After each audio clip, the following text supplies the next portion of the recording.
भजन का प्रयास हम करते रहें, पर अनुभव यही होगा कि जैसा होना चाहिए वैसा नहीं होता है। राहुल जी इंदौर से। राधे राधे गुरु जी। महाराज जी, मनुष्य जीवन में सबसे कठिन साधना कौन सी है? मौन, क्षमा या सेवा? नाम जप सबसे कठिन साधना। करके देखो, मौन रह सकते हैं, नहीं बोलेंगे हम। सेवा खूब बनाओ, खाओ पियाओ, खूब मौज मस्ती, खूब कीर्तन चल रहा है, सब चलेगा। और क्या कहा? क्षमा। ये थोड़ा कठिन है, लेकिन सबसे कठिन है नाम जप करना। करके देख लो आप, कोई प्रत्यक्ष की बात है। प्रत्यक्ष दिन भर सेवा में लगे रहो, मस्त रहोगे, और दिन भर एकांत कमरे में बैठा दे, माला चलाओ, नाम जप केवल करो, तो ऊब के फेंक के बाहर आ जाओगे। जब के तो देख लो, एक दिन देख लो, एक दिन हमारी बात का परीक्षा कर लो, एक दिन सबकी सेवा करो, खाओ पियाओ, सब जो भी, उसका अनुभव लिखो, तनिक भी मन परेशान नहीं होगा। दूसरा क्या था? मौन। मौन रह के देख लो, कोई परेशानी नहीं, चुप है। एक दिन, केवल एक दिन की परीक्षा। क्षमा कठिन है, क्षमा कठिन। कोई आपको गाली दे रहा है, कोई आपका तिरस्कार कर रहा है, आप उसे क्षमा कर रहे हो, ये दो से कठिन है। दो, सेवा से थोड़ा मौन कठिन है, मौन से थोड़ा क्षमा कठिन है, और सबसे कठिन है निरंतर नाम जप करना। समझ पा रहे हो आप? सबसे कठिन, ये हमने अपना अनुभव को बताया। संतों से पूछा जाता है तो उनके अनुभव ही तो पूछे जाते, ये हमारा खुद का अनुभव है कि सेवा 24 घंटे बड़ा उत्साह रहता है ना सब सेवा में। मौन थोड़ा सेवा से कठिन है, मौन से कठिन क्षमा है, और क्षमा से भी कठिन है नाम जप करना, निरंतर नाम जप करना।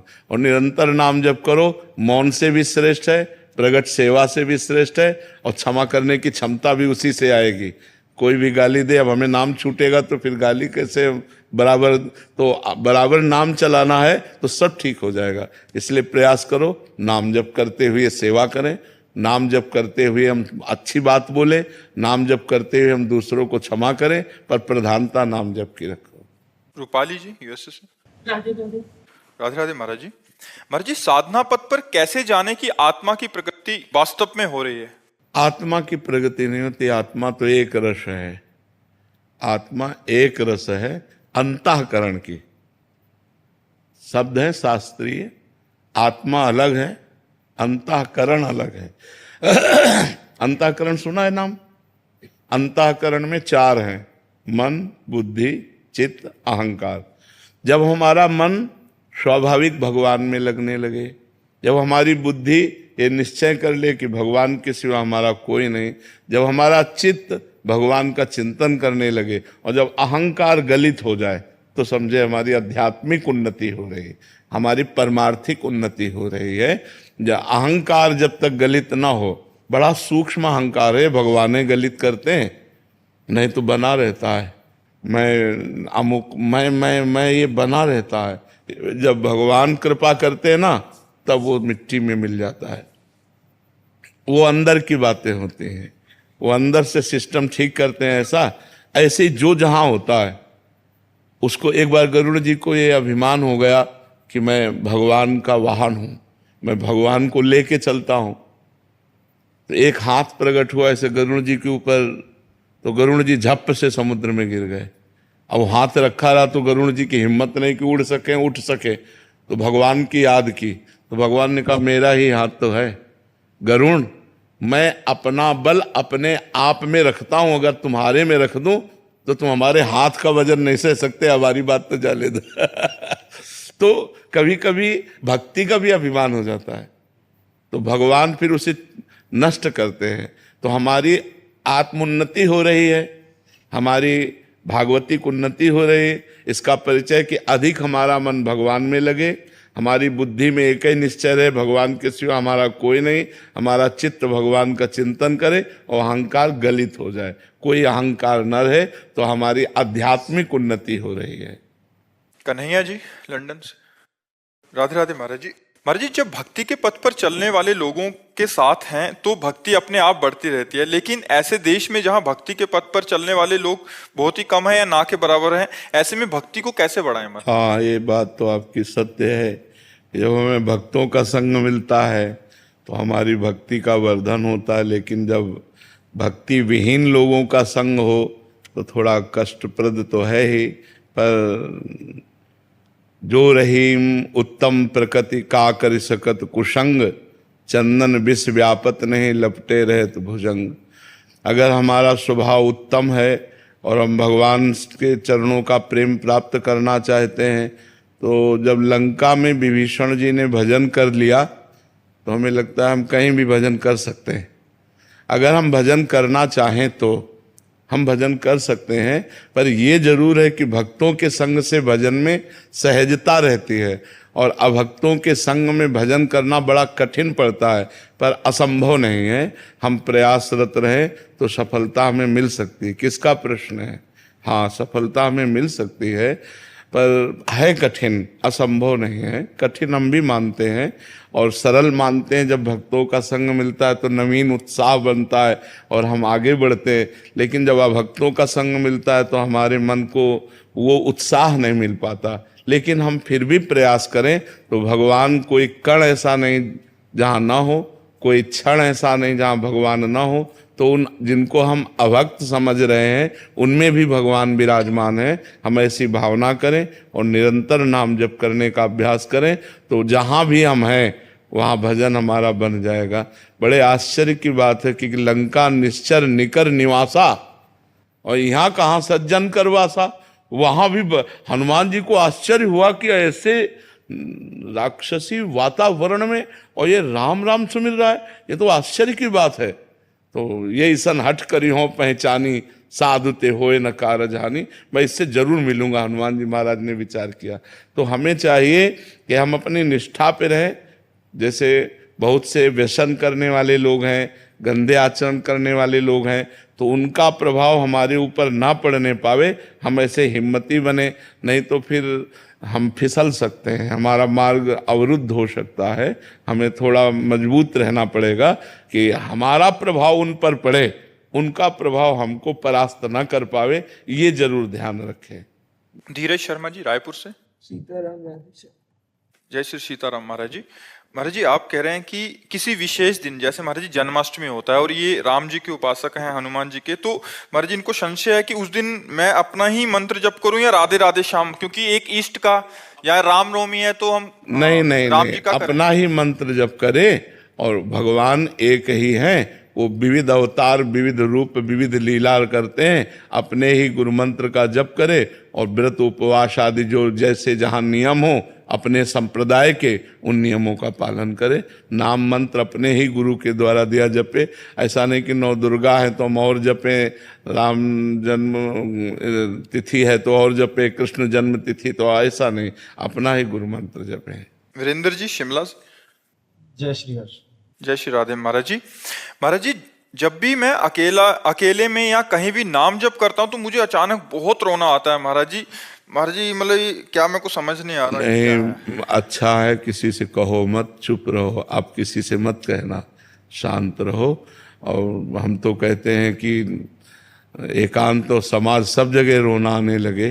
भगवान के प्रेम में नाम लेते हुए उनका आंसू बहाते, ये तो बहुत कीमती बात है, बहुत कीमती बात है। अपने लिए तो सबको रोना आता है दुख सुख में, लेकिन भगवान का नाम स्मरण करके रोना ये बड़ा सौभाग्य का विषय है।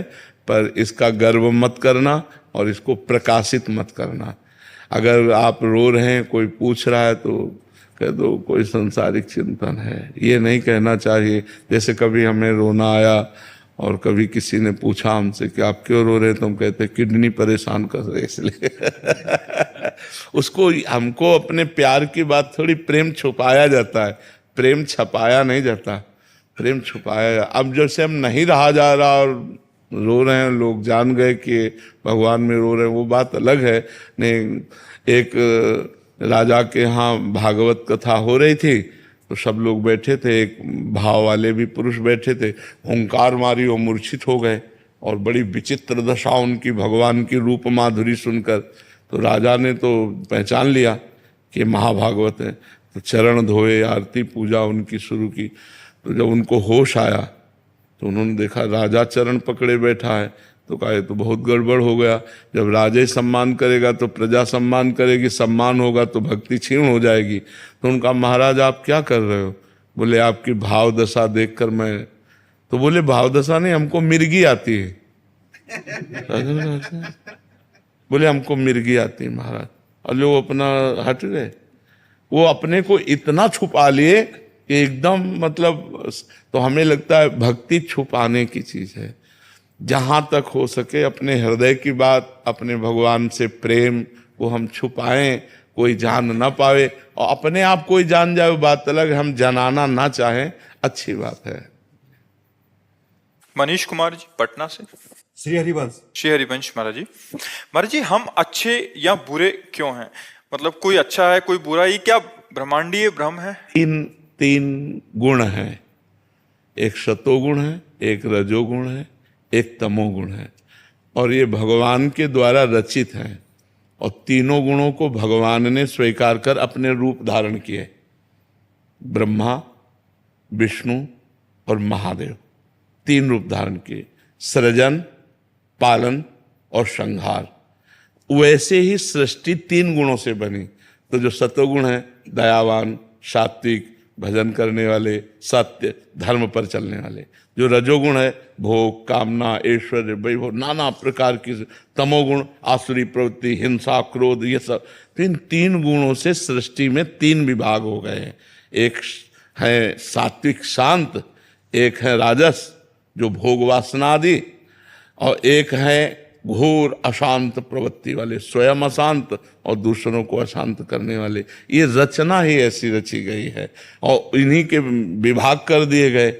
शांत सतोगुण स्वर्ग, और जो राजसिक भोगों में मस्त हैं और कुछ पुण्य भी कर रहे हैं, कुछ धर्म भी कर रहे हैं, तो उनके लिए फिर ये मृत्यु लोक। और जो घोर पापाचरण, अशांत, हिंसा, ऐसे फिर नरक लोक। ये ऐसी रचना भगवान ने रची। और जो तीन गुणों को पार कर जाते हैं वो फिर भगवान के धाम को जाते हैं। और ऊपर जैसे तप लोक, महरलोक, जनलोक, ब्रह्मलोक है, फिर इसके बाद भगवान का वैकुंठ लोक है। तो जो तीन गुणों को पार करके तपस्या करते हैं तो वो ऐसे क्रम बाई क्रम जो जितना योग्य हो जाता है, और जो केवल भगवान की भक्ति करता है वो भगवान को प्राप्त होता है। तो ये रचना ही ऐसी रची गई है जो तीन गुणों से युक्त है। तो त्रिगुणात्मिका प्रकृति के द्वारा ये तीनों गुण स्वभाव में देखे जाते हैं, और ये सबके अंदर आते हैं क्रम बाई क्रम। अगर भजन बल से हम इनको मिटाते चले आए तो सतोगुण बढ़ता चला जाएगा। और अगर देखा जाए तो सात्विक पुरुषों को भी क्रोध आता है, अच्छे पुरुषों में भी दोष हो जाते हैं भोग आदि की कामनाओं के। तो तीनों गुणों का प्रभाव सबके हृदय में रहता है। किसी में तमोगुण अधिक रहता है, किसी में रजोगुण अधिक रहता है, किसी में सतोगुण रहता है। जिसमें सतोगुण अधिक रहता है वो सात्विक, दयावान, धर्म से चलने वाले। जिनमें राजसिक रहता है वो भोग परायण होते हैं। जो तामसिक होते हैं निद्रा, आलस्य, प्रमाद, हिंसा, क्रोध ऐसे होते हैं। तो है पूरी प्रकृति भगवत स्वरूप, पर भगवान ने अपने आप को तीन विभाग में कर कर ऐसी सृष्टि की रचना कर ली। अब हम भगवान का भजन करके अपना सुधार करें। अगर हमारे अंदर तमोगुण अधिक है, रजोगुण अधिक है, तो हम नाम जप करें, तीर्थों का सेवन करें, पवित्र भोजन करें, तो हमारे अंदर सतोगुण बढ़ जाएगा, और सतोगुण से फिर हम गुणातीत हो जाएंगे। पर है कठिन, बहुत विचित्र माया भगवान की है कि भगवान की तरफ चलना बड़ा असंभव सा लगता है, नहीं लगता? और माया की तरफ तो खेलने में बड़ा अच्छा लगता। 3 घंटे पिक्चर देख लो, कहीं मन नहीं जाएगा, तुम्हारे मन के अनुकूल हो। लेकिन 1 घंटे नाम जप करने बैठो, ऊट पटांग न जाने क्या क्या उपद्रव करता है मन। देखो ना मन, और फिल्म में 1 मिनट बाहर नहीं जाएगा, एकदम बिल्कुल ऐसे साफ। और भजन के लिए बैठो सुबह 4 बजे, सो न जाओ तो कहना, वैसे सो जाओ। और फिल्म में सो जाओ तो अभी बताओ 3 घंटे ले सोगे, 2.5-3 घंटे जो चलती है। तो ये संसार प्रिय मन है। मन जो है वो संसार को प्यार करता है, अगर भगवान को करने लगे तो मुक्त हो जाए। बस यही बात है। अब इसको हमें धीरे धीरे गंदे आचरणों से हटा के भगवान की तरफ लगाना है। अमिता जी गंगानगर से। राधे राधे महाराज जी। महाराज जी, मैंने अपने हिसाब से सबको, पारिवारिक जनों को खुश रखने का प्रयत्न किया, पर मुझे हमेशा अपमान और तिरस्कार ही मिला है। मैं महाराज जी हार चुकी हूँ। मन करता है कि कुछ प्रयास ही ना करूं अब, मैं जानना चाहती हूँ कि अभी मुझे क्या करना है। नाम जप करो, भगवान का चिंतन करो, और ये सब लोग सुन लो, संसार में मायाकृत छल कपट ये सब भरा हुआ है। हम जब किसी को प्यार करते हैं, किसी को सम्मान देते हैं, किसी का मंगल चाहते हैं, तो हम ये ना चाहें कि वो हमको पलटकर ऐसा प्यार दे, वो हमारा मंगल करे, क्योंकि वो नहीं करेगा। ये आपका ही प्रश्न नहीं है, ये लाखों लोगों का प्रश्न है कि वो अपने सास ससुर अपने परिवार की सेवा करते हैं, बाद में निंदा ही मिलती है, बाद में तिरस्कार ही मिलता है, धोखा ही मिलता है, अपमान ही मिलता है। तो हम इसे भगवान के लिए करें, इंसान के लिए नहीं। अगर हम अपने सास ससुर की सेवा करते हैं तो उससे हमारे भगवान प्रसन्न हो जाए, पति की सेवा करते हैं भगवान प्रसन्न हो जाए, परिवार की सेवा करते हैं भगवान प्रसन्न हो जाए, तो इससे क्या होगा कि वो हमारे साथ अगर कड़ुआ व्यवहार करें तो हमें दुख नहीं होगा कि ये उनका कर्म है, हमने जो उनके साथ किया वो हमें भगवान देंगे, वो जो कर रहे हैं उसको भगवान देख रहे हैं। जब हम उनसे चाहते हैं कि हमने तुम्हारे साथ अच्छा व्यवहार किया, आप हमारे साथ बुरा व्यवहार ना करें, तो फिर हमें दुख होगा, क्योंकि वो बुरा व्यवहार करेंगे। चाहे आप जितनी सेवा कर दो, पर जब देखोगे तो ईर्ष्या, अपमान, तिरस्कार ये आपको पलट कर मिलेगा। ये संसार का ऐसा नियम ही है। इसलिए हम भगवान के लिए करें और अपने भगवान को प्रसन्न करने की भावना करें। जैसे देहाती भाषा में कहते हैं, नेकी कर दरिया में डाल।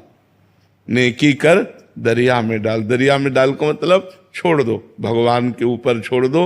वो व्यवहार तुम्हारे साथ अगर बुरा कर रहा है तो भगवान देख रहे हैं, आपने अच्छा किया तो भगवान देख रहे हैं, आपको अच्छा का फल मिलेगा और उसको बुरा का फल मिलेगा। रुचिका जी। श्री हरि। श्री हरिवंश महाराज जी। महाराज जी, आपको कहते सुना है कि गृहस्थ जीवन में भगवत प्राप्ति आसान है मुकाबले विरक्त के, लेकिन एक गृहिणी के जीवन में बहुत सी चुनौतियां, कठिनाई होती हैं, इसलिए मन में भाव आता है कि अगले जन्म में ब्रिजवास मिले और विरक्त वेश में। महाराज जी, ऐसा आवश्यक है? ब्रजवास मिले ये तो बढ़िया बात है, विरक्त भेष भी मिले ये भी बढ़िया बात है, लेकिन विरक्त भेष कितनी कठिनाइयों से गुजरता है, मतलब बहुत कठिन है। जैसे आप एक गृहिणी हो, भूख लगी तो आपको भोजन तो मिल गया, आपके अंदर काम वेदना हुई तो गृहस्थ धर्म में हो ना, आपके अंदर मोह आया तो गृहस्थ धर्म में हो ना। लेकिन एक विरक्त को, जो भगवान के मार्ग पर, उसके अंदर काम वेदना आई, अब उसे केवल सहना है, केवल सहना है, दूसरा कोई उपाय नहीं है।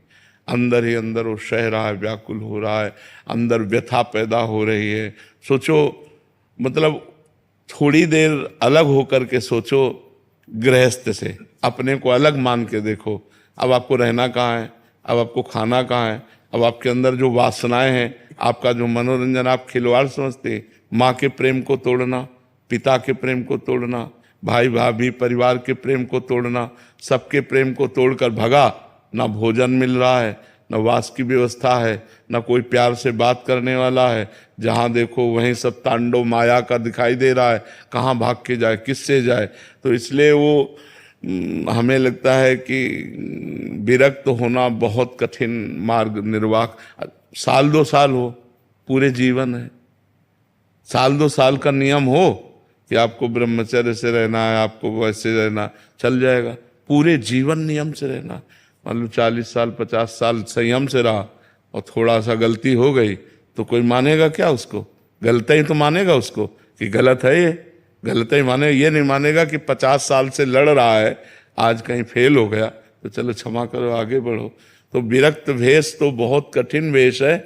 मतलब अगर सही ढंग से चले, अब इधर उधर खान पान वो बात अलग है, लेकिन सही ढंग से चलने में तो हमें लगता है गृहस्थी में एक जैसे किले के अंदर रहकर लड़ाई लड़ना और एक मैदान में युद्ध करना। तो मैदान में युद्ध है, खुले चौड़े पर मैदान में युद्ध है संत का, और गृहस्थी में किले के अंदर की लड़ाई है। काम क्रोध लोभ मोह मद मत्सर 6 शत्रु आक्रमण करते हैं, तो सारी व्यवस्था गृहस्थी में होती है।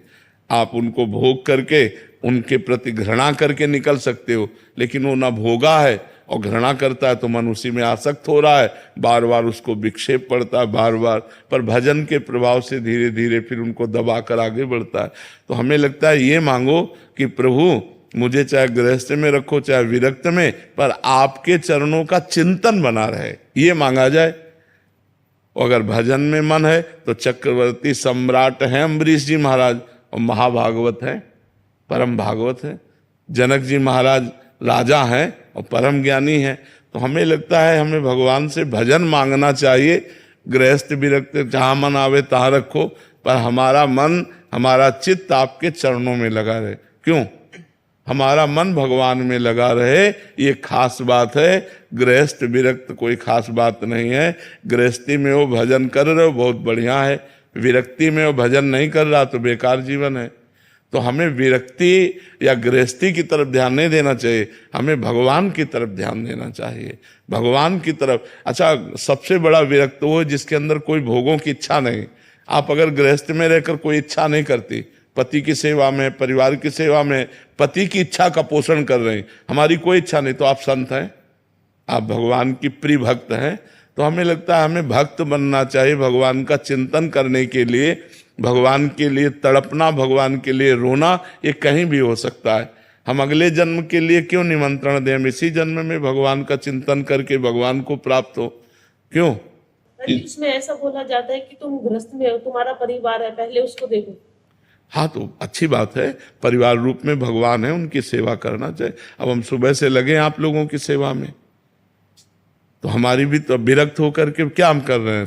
संसार की तो सेवा कर रहे हैं, तो तुम्हें भी तो परिवार की सेवा करनी है। विरक्त का मतलब थोड़ी कपड़ा रंग करके बैठ जाना, बैठना नहीं है। समाज की सेवा करो, भजन करो, संयम से रहो। तो वही बात गृहस्थी में, अच्छे आचरण करो, नाम जप करो, परिवार की सेवा करो, क्या परेशानी है? मेरे पति में भगवान, मेरे पुत्र में भगवान, मेरे परिवार में भगवान, सबको प्यार भरा जीवन, तो कितना बढ़िया जीवन है, कितना बढ़िया जीवन। जो हम प्यार आप सबसे कर रहे हैं, वही आप प्यार अपने परिवार, अपने मोहल्ला, अपने नगर, अपने देश से करो, नाम जप करो, वही तो भक्ति है। भक्ति का मतलब कोई बाहर भाग के जाना थोड़ी, कहाँ भाग के जाओगे? महाराज जी, वर्तमान परिवेश में भाई जी जैसे लीला दर्शन, लीला परिवेश हो सकता है? बिल्कुल हो सकता है, पर भाई जी जैसा भजन होना चाहिए। श्वासोश्वास के अगर अभ्यास हो, हाँ, भजन। उनके शरणागत। हाँ, कुछ बात ऐसी होती कि कभी कभी भगवान के कारक पुरुष आते हैं। जैसे भाई जी हैं, वो कोई साधक नहीं है, वो कारक पुरुष हैं। लाखों लोगों को भगवत भक्ति में लगाया, लाखों लोगों को भगवत प्राप्ति का मार्ग दिया, आज भी दे रहे हैं, आगे भी देते रहेंगे। उनकी वाणी में अपार सामर्थ्य है। तो कुछ कभी कभी अवतारी पुरुष होते हैं जो भगवान के विशेष अंश से प्रकट होते हैं, विशेष भगवान उनमें पावर देते हैं। तो भाई जी को ऐसा पावर मिला हुआ था राधा माधव की भक्ति का प्रकाश करने के लिए कि लाखों लोग भगवत प्राप्त हो गए भाई जी की वाणी। उनको प्रेरणा स्रोत मान के, गृहस्थ में रह के, राधा बाबा जैसा मान के अगर अभ्यास करें महाराज। बिल्कुल बिल्कुल, तो जरूर हम उनकी हाँ, जरूर हम उनकी कृपा से, उनके द्वारा बताए मार्ग पर चलकर जहां वो जिस लक्ष्य में राधा माधव के चरणों में है, वहीं हम पहुंच जाएंगे। इसमें एक सत्संग में आपने कहा था कि आपने तेज साउंड में नाम का अभ्यास किया जी। तो क्या गृहस्थ में, व्यापार में उसी लीला से स्वरूप अवस्था पा सकते हैं? बिल्कुल पा सकते, बिल्कुल बिल्कुल। अभ्यास करना, हाँ, अभ्यास करना चाहिए। आज भी हम अभ्यास में ही हैं, आज भी हम अभ्यास में ही हैं। जैसे हर समय अभ्यास। अब आपसे बात कर रहे हैं, मान लो हमारा बैच बाई बैच हमें एकांतिक करना है, तो अब हम प्रभु को भूल के थोड़ी कर रहे हैं। हम आपसे बात कर रहे हैं, हमको एक सांस भी अवसर मिलता है तो हम प्रभु की स्मृति में अपने को लगाने की चेष्टा। आज भी हम अभ्यास में हैं। अभ्यास योग युक्तेन चेतसा नान्यगामिना, चित्त कहीं जाए ही ना, केवल प्रभु में रहे, ऐसा जीवन भर अभ्यास करना पड़ता है। ये 2 वर्ष पहले राधा वाटिका महाराज जी से शरणागति ली थी जी। तो सतत अभ्यास है, सतत सत्संग आपका है जी। किंतु कहीं कुछ रुकावट है जो आगे बढ़ो। उन नाम के द्वारा नष्ट हो जाएंगे, आपको चिंता नहीं करनी, नाम के द्वारा नष्ट हो जाएंगे। पिंटू जी छत्तीसगढ़ से। राधे राधे। राधे राधे महाराज जी, मैं अपनी ही थाली में एक कोने में शामा शाम को मन ही मन भोग लगा के भाव से रख देता हूँ, फिर आखिरी में उस प्रसाद को प्रसाद मानकर खा लेता हूँ। तो क्या महाराज जी सही है? जैसे अपनी जो थाली लगी उसी में ऐसे करके रख के? नहीं, अगर ये बाहर हो तो, घर में हो तो ठाकुर जी विराजमान है कि नहीं? घर में ठाकुर जी नहीं है महाराज। वैसे रखना चाहिए, जब सब कोई घर में है तो ठाकुर जी भी विराजमान कर लें। घर में जमीन में भोग लगा देते हैं, थाली थाली के नीचे जमीन में, फिर वो बाद में व्यर्थ चला जाता है। तो मुझे नहीं, थाली के नीचे भोग कब लगाने का कोई विधान नहीं। वैसे ही करते हैं घर में, तो मुझे अच्छा नहीं लगा, ये व्यर्थ चला जाता है ऐसे करके, तो फिर मैं वैसे ही करता देखो, भोग लगाने का विधान ये है कि प्रगट में अगर ठाकुर जी घर में हैं तब तो उनके सामने थाली पर धरावे और 10-15 मिनट बैठकर नाम जप करे और भावना करे भगवान पा रहे हैं। और अगर प्रगट में नहीं है तो अपनी थाली जो पूरा भोग आया है आपके सामने, हाथ जोड़ो, आंख मूंदो और भावना में देखो कि श्यामा श्याम पा रहे हैं। थोड़ी देर 1-2-4 नाम जप करो और जय हो प्रभु आपके, और हृदय में भी तो वही बैठे हैं, पा रहे हैं, ऐसा भाव करना चाहिए। जमीन में भोग। स्वाति जी मुंबई से। श्री हरिवंश महाराज जी, गुरुदेव, ये शरीर रहते हुए लालजू और लाडली जू से मिलना है, उनके दर्शन करना चाहती हूँ, मुझे अपनी तरफ से क्या प्रयास करना? ये तो हो जाने, वो प्रयास से तो मिलते नहीं, प्रयास से नहीं मिलते हैं, तड़पने से मिलते हैं। वो तड़पन आ जाए हृदय में कि जिया न जाए, दरस बिन दूखन लागे नैन। नहीं खान पान ते भावे है, नहीं कोमल वसन सुहावे है, सब विषय लगे ते खारा है, हरियासिक का मग्न्यारा है। बस हृदय एक कराह रहा है, एक अंदर आर्त भाव, कम मिलोगे कम, तब मिलते हैं वो। साधन भजन तो तड़पन के लिए है, लालसा के लिए है, लेकिन मिलते प्रभु तभी हैं जब रो रो करके हम उनको पुकारते हैं। कबीरा हंसना छोड़ दे, रोने से कर प्रीति, बिन रोए किन पाइया प्रेम प्यारा मीत। ऐसा भजन होने लगे कि एक एक नाम आंसुओं से डुबो डुबो कर हमले राधा राधा राधा, फिर वो कृपा करें और हमारे सामने प्रकट हो जाता है। ऐसी किसी जब तप में सामर्थ्य नहीं, रो रो करके जिन्होंने आर्त भाव से पुकारा, भगवान ने उन पर कृपा की, तो हमारा बल रोना ही है। रुदु सुस्वरम राजन कृष्ण दर्शन लालसा।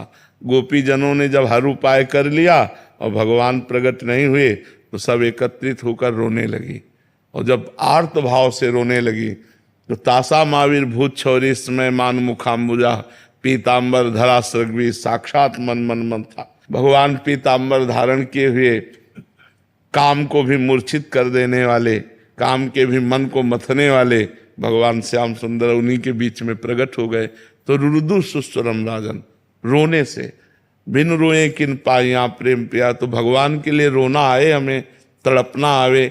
जैसे भूख में हमें केवल भोजन सुहाई देता है, प्यास में केवल पानी सुहाई देता है, रबड़ी नहीं सुहाई देगी। हम बहुत प्यासे हों और हमको रबड़ी दी जाए धौटा तो हमको अच्छा नहीं लगेगा, हमें लगेगा पानी पिलाओ। ऐसे ही हमको कुछ अच्छा न लगे, लगे भगवान मिल जाए, भगवान मिल जाए। अब केवल भगवान चाहिए, तब भगवान मिल जाते हैं कृपा करके। साधन तो यही है कि श्रवणम कीर्तनम स्मरणम विष्णुपाद सेवनम अर्चनम वंदनम दास्यम सख्य आत्मनिवेदनम। भगवान की नवधा भक्ति की जाए तो उससे प्रेम लक्षणा, और प्रेम लक्षणा से भगवान की प्राप्ति। गुरुदेव, निरंतर नाम जप मतलब चिंतन के लिए क्या क्या? निरंतर नाम जप के प्रयास क्या करना चाहिए उसके लिए? अब भोजन शुद्ध होना चाहिए, सात्विक होना चाहिए, आचरण पवित्र होना चाहिए, अधिकतर मौन रहना चाहिए, किसी की निंदा स्तुति न करनी चाहिए, न सुननी चाहिए। कम से कम 5 घंटा केवल सोए, 24 घंटे में 5 घंटे बहुत पर्याप्त नाम जापक के लिए सोना, और हर समय उठते बैठते चलते फिरते जिह्वा से उपांशु नाम जप का अभ्यास करे तो फिर मानसिक होने लगता है। नायक विवेक सिंह जी, भारतीय सेना से। जय श्री राधे राधे पूज्य गुरुदेव जी। महाराज जी, यदि मैं मन ही मन नाम जप करता हूँ और होठ नहीं हिलाता, सिर्फ जीव तालु एवं दंत का स्पर्श होता है, तो क्या वो नाम जप भगवान तक पहुंचता है? हाँ, बहुत सुंदर, बहुत सुंदर, बहुत सुंदर, ठीक चल रहा है। क्या मानसिक जप पूर्ण और सही माना जाता है? हाँ ठीक है, वही पूर्ण है, ये मानसिक ही पूर्ण है। मानसिक तो क्या कहना है, अगर जब चलने लगे मानसिक तो सर्वोपरि मानसिक जप है। जैसे हम राधा राधा राधा राधा राधा, तो ये वाचिक हुआ, ये उपांश हुआ, ये मानसिक है। मानसिक में अंदर चल रहा है, हम सुन रहे हैं, वही राधा नाम देख रहे हैं, उसी में डूब रहे हैं, तो ये तो 10 गुना बढ़ कर के है। जैसे यज्ञ आदि से बढ़कर 10 गुना नाम जप है वाचिक, और वाचिक से बढ़ कर के उपांशु है, और उपांशु से बढ़ कर के ये मानसिक है, ऐसा महापुरुषों ने कहा है। गुरुजी, ये नाम का जो चिंतन होता है वो मंत्रों का, अक्षरों का, तो वैखरी वाणी से तुम उसे जप करते हैं? नहीं, वैखरी वाणी से चिंतन करते हुए मंत्र नहीं जपा जा सकता, नाम तो जपा जा सकता है। तो जैसे आप कहते हैं कि पश्यंती में जब जाता है तो नाम मंत्र का चिंतन होने लगता है, तो जैसे नाम, ये चिंतन जो है शुरू से प्रयास करना पड़ता है या जब उतर जाता है नीचे तब उसका चिंतन होने लगता है? वैसे प्रयास भी करना पड़ता है, और जब उतना जप हो जाता है उपांश, तो अपने आप वो मानसिक में आ जाता है। जब हमारा मन पवित्र होने लगता है तो हमारा मन पकड़ने लगता है, नाम को पकड़ने लगता है। देखो, ऐसा नहीं कि अभी नहीं पकड़ रहा, 10-20 बार तो पकड़ ही लेगा अपने आप। जैसे विषयों में भागता है, अगर 5 बार भी पकड़ लिया तो 5 बार तो पकड़ा। जहाँ 1 बार नहीं पकड़ता था तो वहाँ 5 बार मन तो लगा जपने में। तो ऐसे हम धीरे धीरे जब अभ्यास करने लगते हैं तो मन लगने लगता है। प्रयास भी करें, बार बार राधा नाम लिखें, उसी का दर्शन करें, उसी का श्रवण करें, उसी का उच्चारण करें, इससे धीरे धीरे मन पकड़ने लगता है। जैसे ऐसे अंदर सुनाई तो दे लेकिन चिंतन ना हो तो मानसिक? कोई बात नहीं, तो भी जप चलेगा, तो भी माना जाएगा, आप जप चलाओ। सौरभ जी महाराष्ट्र से। राधे राधे।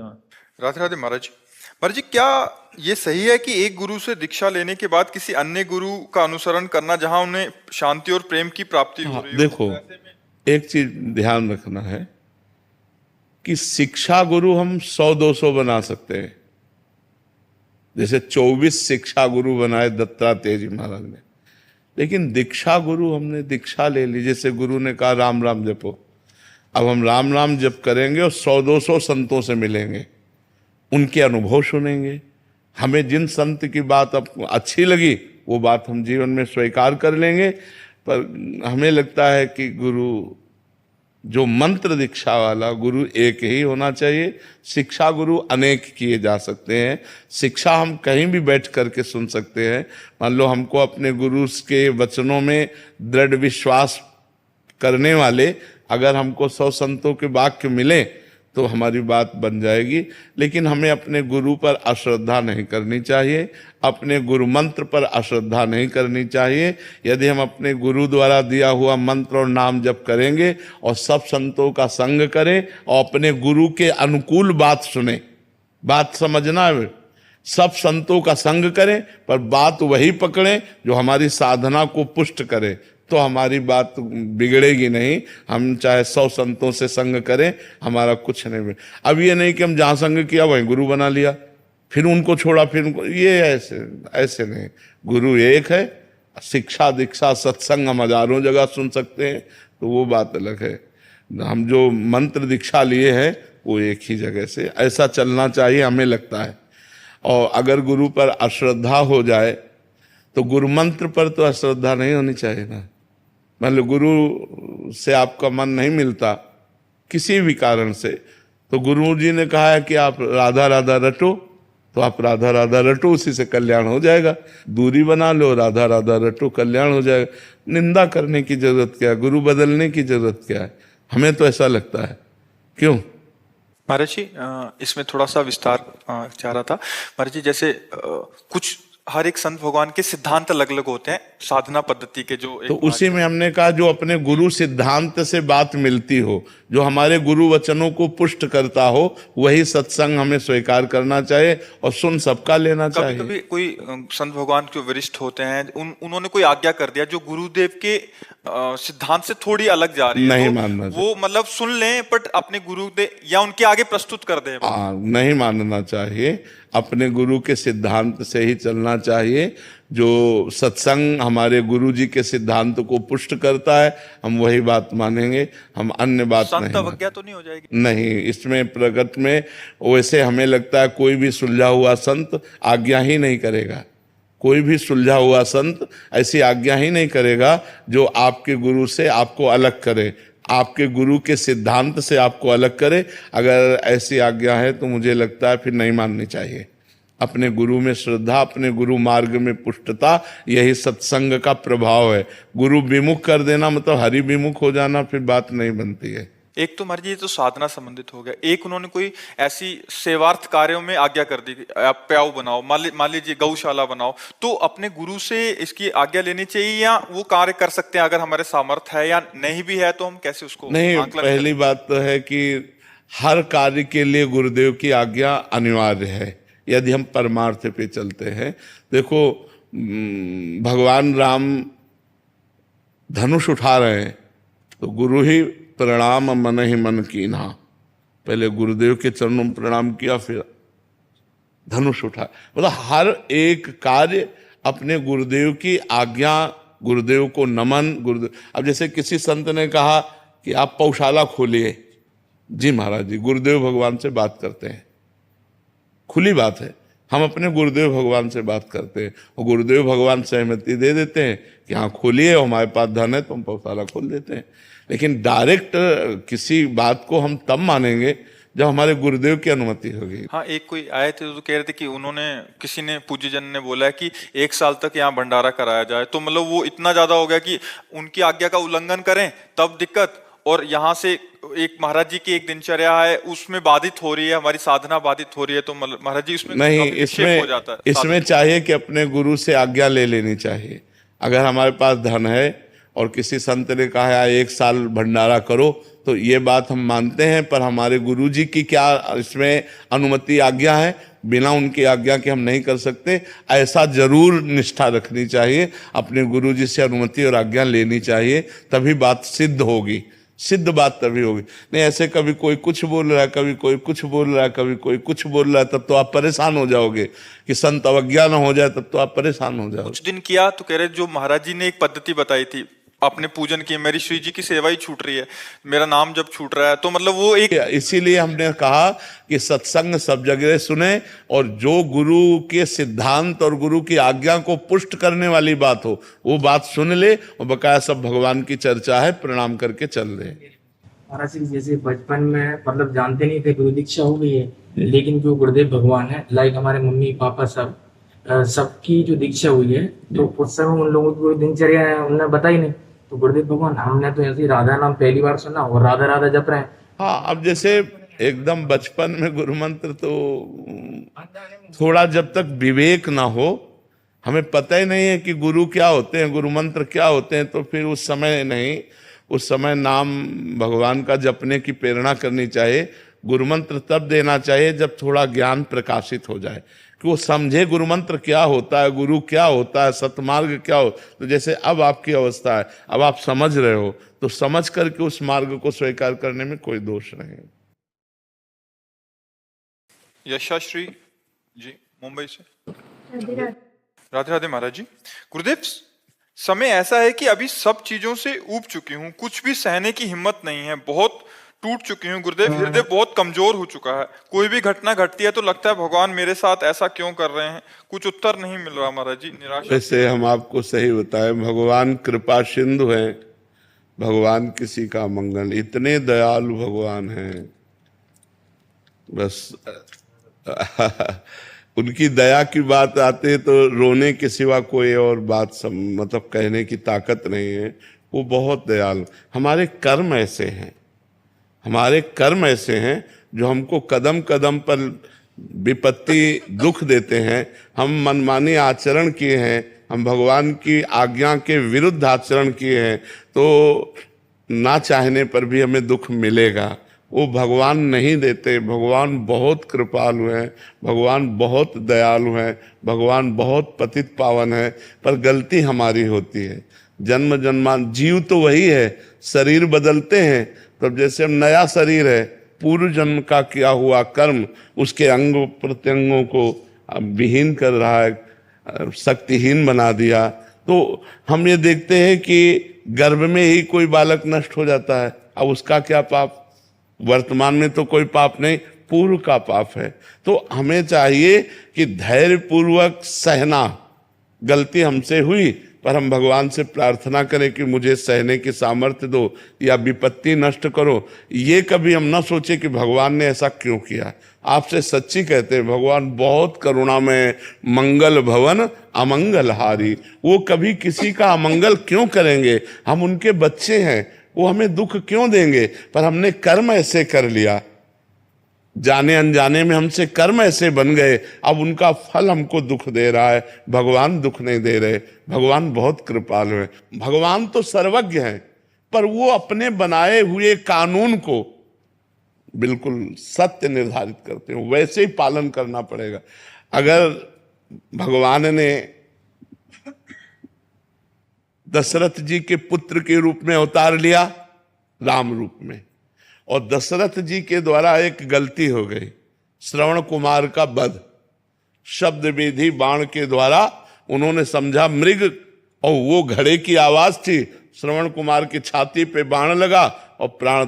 तो उनके पिता ने कि जैसे मैं पुत्र वियोग में तड़प कर प्राण त्याग रहा हूं, ऐसे तुम पुत्र वियोग में प्राण त्यागोगे। तो भगवान राम स्वयं उनके पुत्र के रूप में अवतरित हुए, पर क्या कानून तोड़ा? क्या? वैसे ही हा पुत्र कहते हुए, हा राम कहते हुए दशरथ जी को प्राण त्यागना पड़ा कि नहीं त्यागना?